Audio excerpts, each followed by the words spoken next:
Hello दोस्तों, स्वागत है आप सभी का आपके अपने चैनल बेसिक नॉलेज में। दोस्तों आज हम लोग इस वीडियो में देखने वाले हैं आप लोग का साइंस का मॉडल पेपर सेट 1 सब्जेक्टिव का। दोस्तों इससे पहले आप लोग का ऑब्जेक्टिव का जितने सारे सेट्स है सभी बता दिया था जो आप लोग कोडरमा जिला के द्वारा शिक्षा विभाग के द्वारा जारी किया गया था। चलिए इसमें सब्जेक्टिव का देख लेते हैं क्योंकि साइंस का एग्जाम भी सामने आ रहा है। जितने सवाल है सभी को समझ लीजिए, देखिए हर एक चीज को समझिए, मैं समझा देता हूँ ताकि आपको रटने की जरूरत ना पड़े, एग्जाम में आए तो बिल्कुल लिख पाओ। चलिए देख लेते हैं, बहुत ही आसान भाषा में आपको कराया गया है। मतलब आपको अगर ये आंसर पढ़ लेते तो किसी कोई और आंसर आपको मजा नहीं आएगा। ये आंसर सबसे आसान है।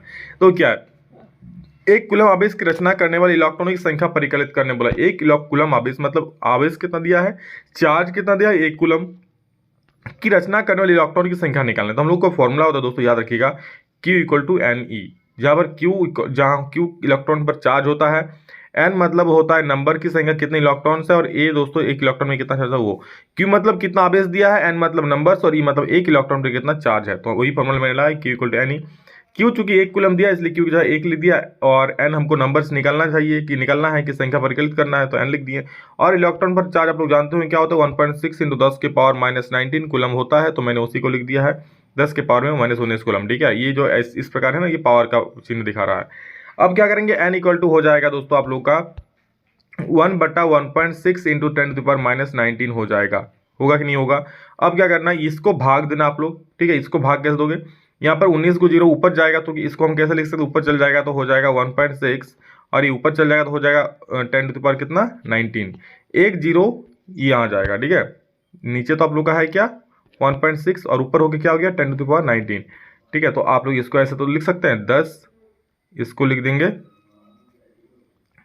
बटा 1.6 इंटू 10 के पावर में 18, इसको भाग देना आ जाएगा 6.25 into two the power 18 coulomb.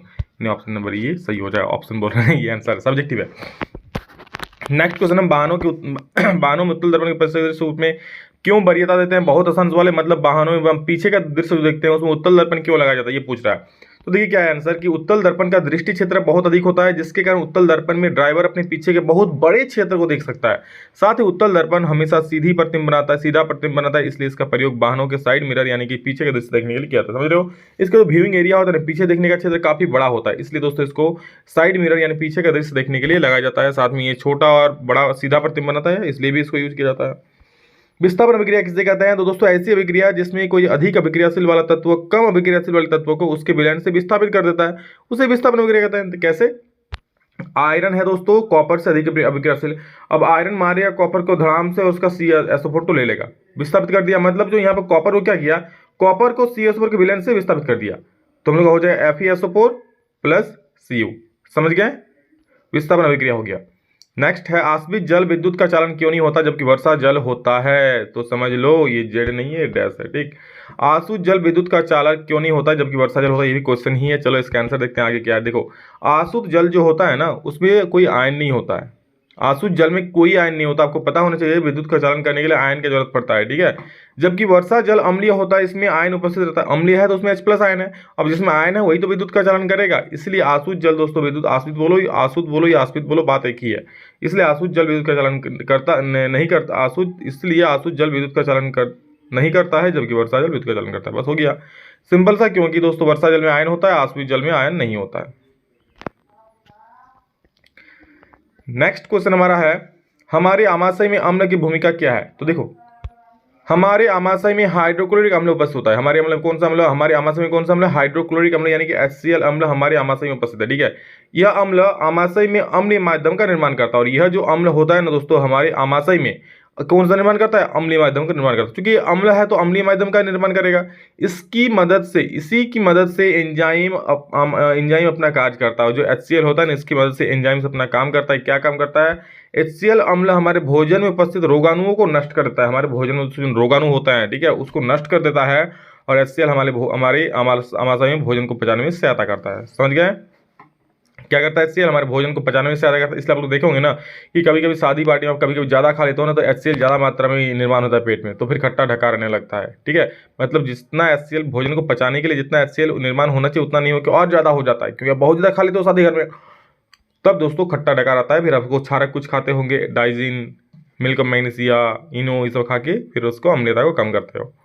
अगला है प्रतिवर्ती क्रिया में टहलने में क्या अंतर है। दोस्तों एक तरफ प्रतिवर्ती क्रिया लिखना, एक तरफ टहलना लिखना, इस तरह से। ठीक है, क्योंकि यहाँ पर उस तरह से ये नहीं था इसलिए मैंने यहाँ लिख लिया। देखो क्या है कि प्रतिवर्ती क्या है, यह अनैच्छिक प्रतिक्रिया है, जबकि जो टहलना है क्या दोस्तों, ये ऐच्छिक प्रतिक्रिया है। प्रतिवर्ती क्रिया क्या है, अनैच्छिक है, जबकि टहलना एक ऐच्छिक प्रतिक्रिया। अनैच्छिक मतलब क्या, आप नहीं चाहोगे तो भी हो जाएगा। सर ऐसा कौन सा क्रिया है कि हम नहीं चाहने पर हो जाएगा। और जो टहलना है, आप लोग सोच समझ कर टहलोगे ना कि मुझे टहलना है, आप चाहोगे अपना पैर आगे बढ़ाओगे तभी तो टहलोगे। लेकिन जो प्रतिवर्ती क्रिया होती है दोस्तों, अचानक से हो जाएगी। जैसे कभी आपके हाथ में सुई चुभा तो आपको बोलता है हटा वहां से, नहीं तुरंत हटता है, एकदम सटाक से हाथ हटेगा। कभी आपको कभी गर्म चीज महसूस होता है, ठीक है, गर्म कढ़ाई छो देना, हटाक तुरंत से हट जाएगा। तो क्या ये अच्छा अनैच्छिक क्रिया है, मतलब आप नहीं चाहोगे तो भी हो जाएगा। यह शरीर के अंगों की अचानक प्रतिक्रिया होती है। जो प्रतिवर्ती क्रिया होती है अचानक से होती है। जब कांटा चुभता है अचानक से हट जाता है पैर ना, जब सुई चुभता है अचानक से हट जाता है, तो ये आपका क्या हो गया, हो गया प्रतिवर्ती क्रिया। लेकिन जो टहलना होता है ये सोच समझ कर की गई क्रिया होती है। इसमें अचानक होती है, इसमें सोच समझ कर होती है। यह मेरु रज्जु द्वारा नियंत्रित होती है। हम लोग के दिमाग में जो मेरु रज्जु होता है ना दोस्तों, ये मेरु रज्जु के द्वारा संचालित होती है, जबकि यह मस्तिष्क द्वारा नियंत्रित होती है। समझ गए हैं। जो प्रतिवर्ती क्रिया में हो गया, यह मेरु रज्जु द्वारा नियंत्रित होती है, जबकि आप लोग का टहलना क्या हो, यह मस्तिष्क के द्वारा नियंत्रित होती है। अगला सवाल है, परितंत्र क्या है, इसके प्रमुख घटक के नाम तथा उदाहरण बताइए। तो देखो, परितंत्र क्या है, वह स्थान जहाँ सभी सजीव निर्जीव वस्तुएं रहते हैं उसे परितंत्र कहते हैं। परितंत्र मतलब कि हम लोग जहाँ रहते हैं, हम लोग है, लकड़ी है, पेड़ है, पौधा है, आपका मोबाइल हो गया, ये क्या निर्जीव है। तो ऐसा मतलब जहाँ सभी जो लोग रहते हैं उसे परितंत्र बोलते हैं। तो वही लिखे हैं कि वह स्थान जहाँ सभी सजीव निर्जीव वस्तुएं रहते हैं उसे परितंत्र कहते हैं। दो प्रमुख घटक का नाम क्या है, जैविक परितंत्र और अजैविक। दो प्रमुख घटक का नाम होगा जैविक घटक और अजैविक घटक। जैविक मतलब जो जीवित प्राणी है, और अजीव मतलब जो अजीवित है, मतलब निर्जीव है। तो जैविक घटक पौधे, जंतु, मानव एवं सूक्ष्म जीवधारी। जैविक घटक में क्या हो गया, पौधे हो गया, मानव हो गया, जीव जंतु हो गया, सूक्ष्म जीवधारी हो गया। जबकि अजैविक घटक में क्या आता है, मृदा आ जाता है, वायु आ जाता है, जल आ जाता है, प्रकाश एवं ताप आ जाता है, जिसमें जीवन नहीं होता है। तो अजैविक घटक में क्या हो गया, मृदा, वायु, जल, प्रकाश और ताप। समझ गए। अगला सवाल है, प्रकाश वायु से 1.5 अपवर्तनांक की प्लेट, कांच की प्लेट में प्रवेश करता है। कांच में प्रकाश की चाल कितनी है, निर्वात में प्रकाश की चाल 3 × 10⁸ मीटर पर सेकेंड है।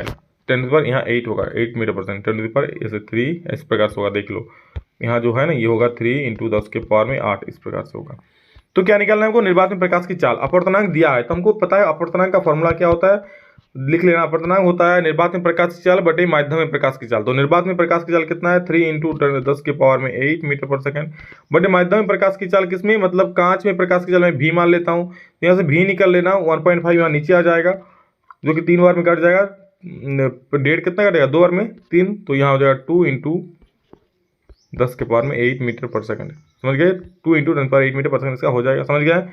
चलिए बहुत अच्छा है। अगला सवाल देखो, निकट दृष्टि दोष क्या है, इसके निवारण के लिए किस प्रकार के लेंस का उपयोग किया जाता है। तो दोस्तों, वह दृष्टि दोष जिसके कारण कोई व्यक्ति निकट की वस्तु को तो स्पष्ट देख सकता है पर दूर रखी वस्तु को स्पष्ट नहीं देख पाता, उसे हम लोग क्या बोलते हैं, निकट दृष्टि दोष। नाम सुन लो, निकट दृष्टि दोष है पर निकट के ही वस्तु को क्या देख सकता है। दूर दृष्टि दोष मतलब, हाँ, निकट दृष्टि दोष मतलब क्या, निकट की वस्तु को देख सकता है पर दूर स्थित वस्तु को नहीं देख सकता, उसे हम लोग बोलते हैं निकट दृष्टि दोष। और इसे दोस्तों अवतल लेंस के द्वारा ठीक किया जाता है। समझ गए। अगला सवाल है, उष्माक्षेपी तथा उष्माशोषी अभिक्रिया में अंतर क्या है। तो बस एक तरफ लिखना उष्माक्षेपी, एक तरफ लिखना उष्माशोषी। उष्माक्षेपी में लिख देना क्या, उष्माक्षेपी में लिख देना कि ऐसी अभिक्रिया जिसमें उत्पाद के साथ साथ उष्मा भी उत्पन्न होती है उसे उष्माक्षेपी अभिक्रिया कहते हैं। ध्यान सुन लो, मतलब ऐसी अभिक्रिया ना जिसमें उत्पाद उत्पन्न होगा साथ में उष्मा भी, ऊर्जा भी उत्पन्न होगी, उसे हम लोग क्या बोलेंगे, उष्माक्षेपी अभिक्रिया बोलेंगे। जैसे आप लोग यहाँ देख सकते हो, ये है आप लोग का मीथेन प्लस 2O2 हो रहा है, ये CO2 तैयार हो रहा है, प्लस 2H2O जल बन रहा है, फिर हमको क्या मिल जा रहा है, इधर ऊर्जा मिल रहा है। तो ऊर्जा मिल रहा है मतलब उष्माक्षेपी है। और उष्माशोषी मतलब होता है जिसमें उष्मा का शोषण होता है, जिसमें हमको खुद दोस्तों उष्मा देना पड़ता है, मतलब अभिक्रिया को कराने के लिए हमको उसमें उष्मा देना पड़ेगा, हमको हीट देना पड़ेगा। तो देखो यहाँ पर उष्माशोषी अभिक्रिया एक ऐसी अभिक्रिया जिसमें अभिक्रिया कराने के लिए हमें उष्मा देनी पड़ती है। देख सकते हो, हमें उष्मा देनी पड़ती है, अर्थात उष्मा की आवश्यकता होती है, उसे क्या बोलेंगे, उष्माशोषी, जिसमें उष्मा का शोषण होता है। समझ गए। और जैसे आप लोग का CaCO3 यहाँ पर दोस्तों हीट होता है, यहाँ पर हीट होता है, इस प्रकार से हीट होता है और CaO CO2 में टूट जाता है। समझ गए। हमको इधर आप हीट का साइन दे सकते हो, या फिर आग का साइन होता है, मतलब यहाँ पर हमको हीट देना पड़ता है, ऊर्जा देना पड़ता है। अगला सवाल है, समजातीय श्रेणी क्या है, उदाहरण के साथ समझाए। तो ऐसा कार्बनिक यौगिक जिसमें एक ही प्रकार के प्रकारात्मक समूह होते हैं उसे समजातीय श्रेणी कहते हैं। मतलब भाई साहब, सभी का जाति समान, जाति समान तो हो गया समजातीय। कौन सा जाति है, ये अल्कोहल जाति है, OH OH OH सब में है ना। पहले में CH3OH, दूसरा में C2H5OH, तीसरा में C3H7OH। लेकिन एक चीज तो कॉमन है ना, OH OH OH, यानी जाति समान है। कौन जाति है? अल्कोहल जाति है, दारू वाला जाति है। चलो आगे देखो, न्यूलैंड्स के अष्टक सिद्धांत की दारू वाला इसलिए बोले क्योंकि इथेनॉल मतलब दारू होता है, ठीक है, जो कि अल्कोहल ग्रुप का ही है। न्यूलैंड्स के अष्टक सिद्धांत की क्या सीमाएं हैं, ठीक देखो। अष्टक का सिद्धांत केवल कैल्शियम तक ही लागू होता था, क्योंकि कैल्शियम के बाद प्रत्येक आठवें तत्व का गुणधर्म पहले तत्वों से नहीं मिलता। न्यूलैंड का अष्टक सिद्धांत की जो है न्यूलैंड की है क्या है, सबसे पहला कि अष्टक सिद्धांत केवल दोस्तों कैल्शियम तक ही लागू होता था, क्योंकि कैल्शियम के बाद प्रत्येक आठवें तत्व का गुणधर्म पहले तत्व से नहीं मिलता। मतलब कैल्शियम तो ठीक है, चलो कैल्शियम तक काम करिए, लेकिन उसके बाद दोस्तों जो अष्टक था कि प्रत्येक आठवें तत्व का गुणधर्म मिलेगा, वो नहीं मिलता था, ठीक है। अगला आप लोग क्या है देख लीजिए, न्यूलैंड्स ने कल्पना की थी कि प्रकृति में केवल 56 तत्व विद्यमान है। प्रकृति में केवल 56 तत्व विद्यमान है और भविष्य में कोई अन्य तत्व नहीं मिलेगा, लेकिन ऐसा तो है नहीं। कितने सारे तत्व आ चुका है, आप लोग कमेंट करके बोलना अभी तक ज्ञात कितने तत्व है, कमेंट करके जरूर बोलना अभी तक कितने तत्वों का हमें पता है। उसके बाद बोल रहा है क्या, न्यूलैंड्स अष्टक सिद्धांत केवल हल्के तत्वों के लिए ठीक से लागू हो पाया।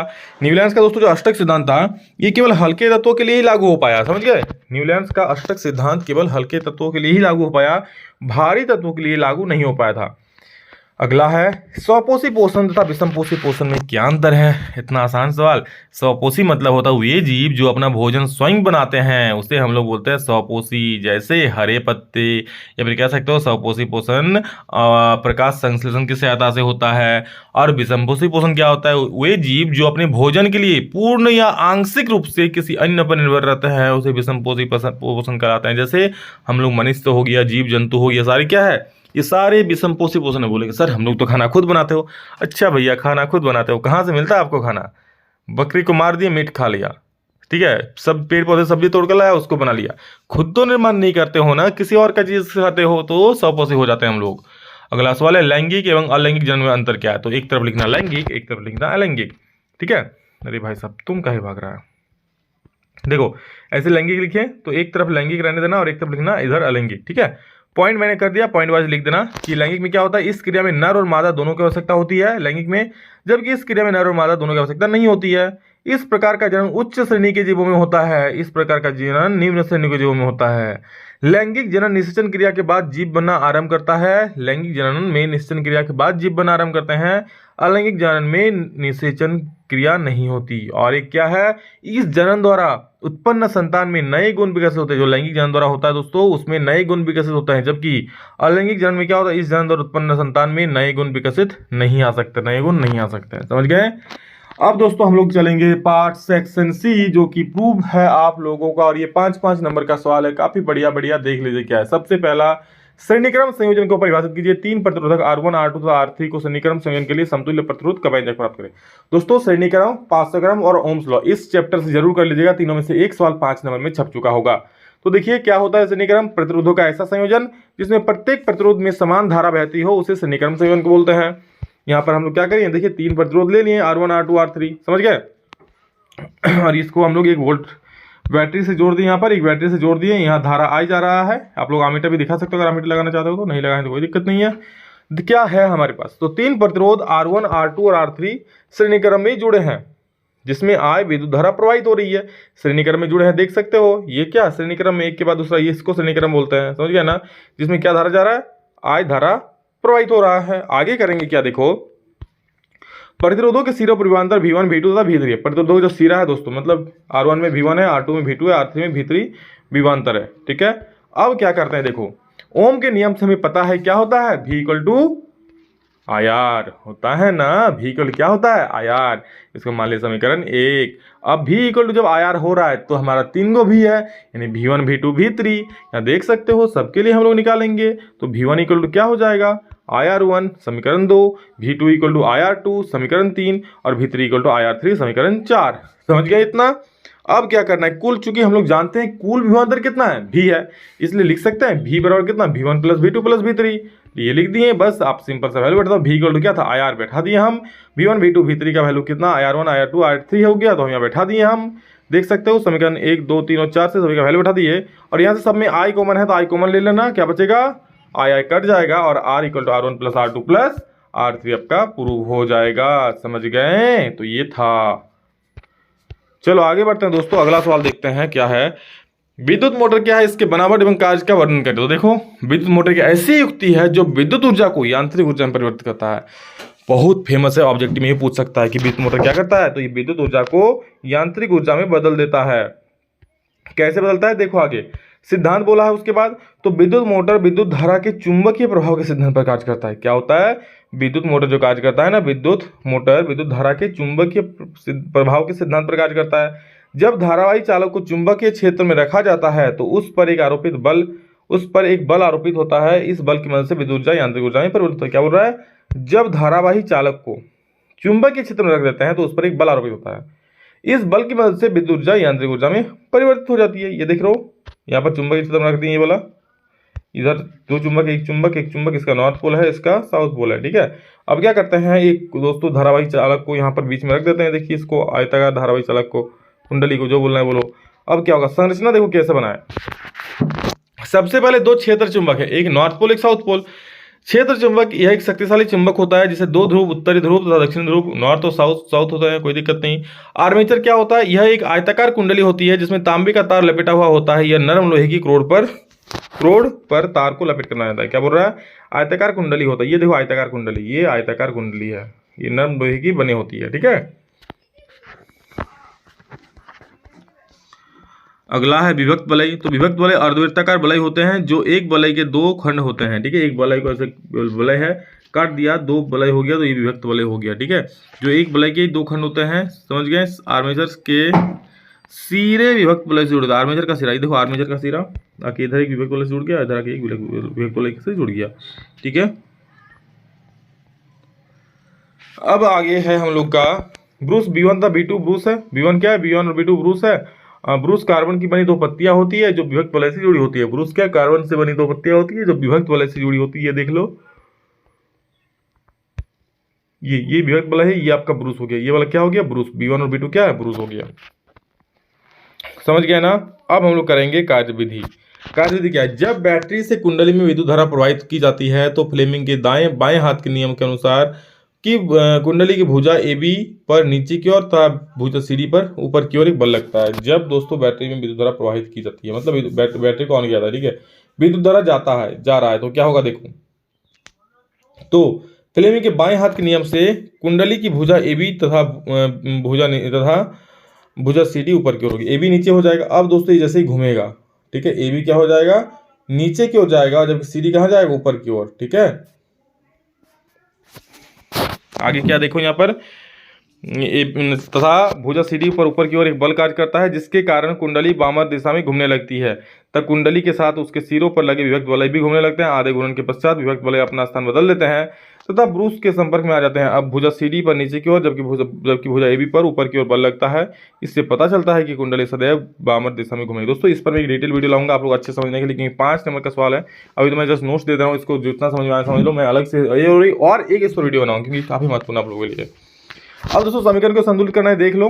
ठीक है, N2 प्लस H2, तो यहाँ पर N2 और यहाँ पर H3 है ना, तो इसको मैं 2NH3 कर दिया। ठीक है, 2NH3 किया तो 2 3 6 को हाइड्रोजन हो गया, तो 6 को हाइड्रोजन दिया, आगे 3 देगा तो 3 2 6 हाइड्रोजन हो जाएगा, 3 दे दोगे तो।